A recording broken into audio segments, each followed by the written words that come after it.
Fire in the hole! Fire in the hole! Fire in the hole! What we did today was shape charges, how to breach doors with the explosives in order to get into a building or a house to grab that target.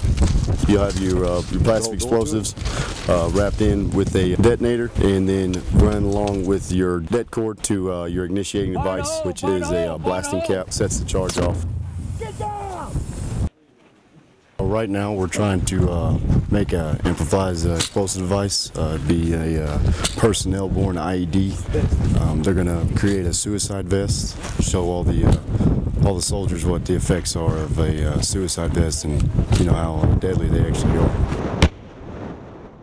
We demonstrated a suicide vest. We had one Ivan and a few targets downrange, and definitely worked. It wasn't that much explosive that was made, but here comes one of the targets and the effects that we had from it. It just shows how deadly a suicide vest can be. And just one other thing, one other obstacle we have to deal with downrange is the threat of personnel-borne IEDs.